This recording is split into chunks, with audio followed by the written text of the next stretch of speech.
सही बात है कि अगर अब डील हो जाए, सबको जो है मार्केट मिल जाए, लेकिन बनाने के लिए कैपेबिलिटी, पोटेंशियल, वो सबको तो एक्सप्लॉइट करना पड़ेगा ना, और वो करने की कोशिश हो रही है। बहुत बहुत शुक्रिया शिरीन आपका। शिरीन हमारे साथ थी। हमारे साथ प्रभुदयाल जी बने हुए हैं। मैं प्रभुदयाल जी आपके पास स्ट्रेटेजिक पॉइंट पे इस पॉइंट पे आऊँगा। लोग इसकी बात कर रहे हैं, जैसा सबने जिक्र किया कि EU के साथ ट्रेड डील हुई, और ये रशियन ऑयल का आपने जिक्र किया। एक मीटिंग जो ये जो वेनेजुएला के फोन कॉल का भी जिक्र हो गया, एक मीटिंग जो है वो क्या इस पूरी स्ट्रेटेजिक गेम में लोग इग्नोर कर रहे हैं? वो थी 2 घंटे की, जो UAE के प्रेसिडेंट यहाँ आए UAE के प्रेसिडेंट। उसके 5 दिन बाद उन्होंने इस्लामाबाद एयरपोर्ट की डील कैंसिल की। उसके बाद वो पुतिन के पास गए।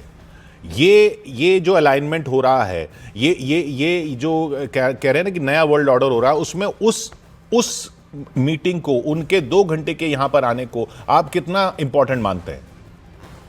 देखिए, जो यूएई के प्रेसिडेंट हैं शेख मोहम्मद बिन जायद अल नहयान, उनका इंडिया आना बहुत महत्वपूर्ण है, और उस विजिट से कई डिप्लोमेटिक एंगल्स जुड़े हुए हैं। जैसा आपने कहा, उसके बाद वो पुतिन से मिलने गए।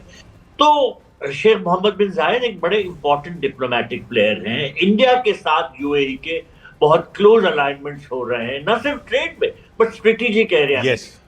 तो वो विजिट बहुत इंपॉर्टेंट थी। ट्रंप साहब ने ये जरूर देखा होगा कि इंडिया के जो कनेक्शंस ग्लोबली बहुत तंदुरुस्त होते जा रहे हैं। देखिए, EU के साथ ट्रेड डील, चाइना के साथ भी एक तरह का रीसेट हो रहा है। जो टेंशंस है वो कम हो रहे थे। ऑस्ट्रेलिया, जापान, ये सब ऐसी कंट्रीज हैं जिनसे भारत के बड़े नजदीकी रिश्ते हैं। तो ट्रंप ये इग्नोर नहीं कर सकते कि भारत जो है वो ग्लोबल प्लेयर होता जा रहा है, जिसको अमेरिका अपने साथ रखना है। तो इस वजह से जो टेंशन बढ़े थे, वो किस वजह से थे? अमेरिका की ट्रेड पॉलिसी से उन्होंने बढ़ाए थे। हमारे प्रधानमंत्री जी तो हमेशा कहते रहे कि वो अमेरिका के साथ ये तनाव हटाना चाहते हैं, अच्छे रिश्ते बनाना चाहते हैं। तो देर आए दुरुस्त आए, अगर ट्रंप साहब भी अभी ये कोशिश कर रहे हैं कि ये टेंशन खत्म हो, तो ये अच्छी बात है। और मुझे, जैसा मैंने कहा, कि हमको फाइन प्रिंट देखना होगा। अभी एक हमारी गवर्नमेंट ऑफ इंडिया क्या कहती है? क्या हम रशियन ऑयल बंद कर रहे हैं? क्या हम अपनी ड्यूटीज अमेरिकन प्रोडक्ट्स पे 0% कर रहे हैं? तो ये हम अमेरिकन स्टेटमेंट्स पे नहीं जाएंगे, हमारी सरकार के क्या स्टेटमेंट्स आएंगे देखेंगे। लेकिन ओवरऑल कॉन्टेक्स्ट में डिप्लोमेटिकली, स्ट्रेटेजिकली, इकोनॉमिकली ये जो भी हो रहा है बहुत महत्वपूर्ण है। और अमेरिका और भारत के बीच में अगर रास्ते खुल रहे हैं, टेंशन कम हो रहे हैं, हर्डल हटाए जा रहे हैं, तो ये बहुत अच्छी बात है। और हमारे प्रधानमंत्री जी ने कहा कि अगर अमेरिका और भारत एक दूसरे के साथ काम करते हैं, तो दोनों देशों के लोगों के लिए ये बहुत फायदे की बात है। जी बिल्कुल, वही जो अभी तो खैर फाइन प्रिंट आएगा। और आपने बिल्कुल सही बात की, जो ट्रंप साहब डिक्लेयर कर रहे हैं या अमेरिका की तरफ से जो कहा जा रहा है, उसके बजाय हमें यह देखना है कि अभी भारत सरकार क्या कहती है इन बिंदुओं पर। हमारे साथ जावेद जुड़ रहे हैं, यहाँ व्यापारियों के साथ हैं वो। जावेद, क्या माहौल है बाजार में? शेयर बाजार नहीं, ये जो गुड्स का बाजार है उसमें।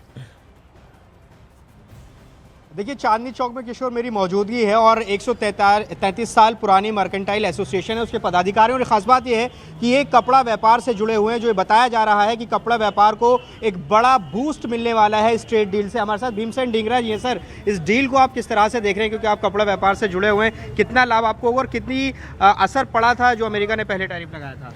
ऐसा है कि हमारा ये टेक्सटाइल का जो सेक्टर है पूरा साउथ से लेके नॉर्थ तक का फैला हुआ है, जिसमें हमारी स्पिनिंग इंडस्ट्री बहुत ज़्यादा है, उसके बाद वीविंग यूनिट हैं, उसके बाद प्रोसेसिंग हाउस हैं, उसके बाद गारमेंट मैन्युफैक्चरर्स यूनिट्स हैं। तो ये 4-5 जो बिज़नेस हैं वो सारे इफ़ेक्ट हो गए थे एक बार तो, क्योंकि सारा लोड डोमेस्टिक मार्केट पे आने से क्या हुआ कि डिमांड भी, जब सप्लाई ज़्यादा हुई है तो डोमेस्टिक मार्केट पे लोड आ रहा है। अब ये वाला जो सेक्टर जो बंद सा था वो खुलने जा रहा है। उससे क्या होगा कि करोड़ों आदमियों को जॉब मिलेगी, जिसमें पहला रुई से लेके स्पिनिंग, जब धागा बनता है तो उसके बाद वीविंग होता है, वीविंग के बाद हमारी प्रोसेसिंग होती है। तो हर यूनिट के अंदर लाखों करोड़ों आदमियों को जॉब मिल रही है। लाखों करोड़ों लोगों को जॉब मिलेगा। श्री भगवान बंसल जी, सर आप बताइए कि क्या असर आप देख रहे हैं बाजार पर इसका, क्योंकि यहाँ से रेडीमेड गारमेंट्स भी खूब एक्सपोर्ट होते हैं, और कितना आपको बूस्ट मिलने जा रहा है इस फैसले से? जो एक तरीके से मतलब एक गतिहीन हो गई थी कपड़े की यूनिवर्सिटी, मतलब कपड़े का सारा व्यापार जो है ना एक रुक सा गया था, और कल के मतलब टैरिफ 18% करने के बाद कपड़े के व्यापार में एकदम से उछाल आएगा। कपड़े के व्यापार में उछाल आएगा। सर आपकी क्या राय है, क्या टेक है आपका इससे, ये जो डील हुई है कितना असर आप देख रहे हैं, आप चूंकि कपड़े व्यापार से जुड़े हुए हैं? जहाँ तक सवाल है बजट का, वो तो टेक्सटाइल में को बूस्ट देने की बहुत बड़ी कोशिश की गई है, और दूसरा जो ईयू के साथ समझौता हुआ है और उस पर जो टेक्सटाइल पे असर आना है, क्योंकि दो देश बिल्कुल ख़त्म हो गए समझो। बांग्लादेश और वियतनाम का सारा बिजनेस हमें उम्मीद है भारत को मिलने वाला है। अच्छा। और उसमें जो रेडीमेड गारमेंट्स हैं, हमारा जो भी हमारी शर्ट्स हैं, ट्राउज़र्स हैं, मैन्युफैक्चरिंग के बाद वो जाने वाली है ईयू में, और वो सारा काम बांग्लादेश से हमें मिलने वाला है। तो उससे जो बेसिक है, मतलब वो जैसे भाई साहब कह रहे थे, स्प्रिंग से लेकर और डेवलप तक और क्रिएशन तक वो सारे काम को बूम आएगा, और हमें उम्मीद है कि सरकार ने हमारे जी जावेद, ये बहुत अच्छी बात है। और हमें जो उम्मीद है कि बांग्लादेश उसका और वियतनाम की बात बार बार आ रही है, वो बांग्लादेश और वियतनाम की बात इसलिए बार बार आ रही है क्योंकि अभी देखिए बाकी क्षेत्रों में तो पोटेंशियल की बात है कि हम मैन्युफैक्चरिंग करेंगे तो वो होगा। टेक्सटाइल्स यानी रेडीमेड गारमेंट्स एक ऐसा है जो जिसका बहुत बड़ा मार्केट यूएस था, और ये जब टैरिफ लगे तो वो उसको बहुत नुकसान हुआ, क्योंकि भारतीय कपड़े जो हैं वो वहाँ पर महंगे हो गए, और वो भारतीय कपड़े पहले भी वहाँ पर काफ़ी अनकम्पिटिटिव होते चले जा रहे थे, क्योंकि वियतनाम और बांग्लादेश जो हैं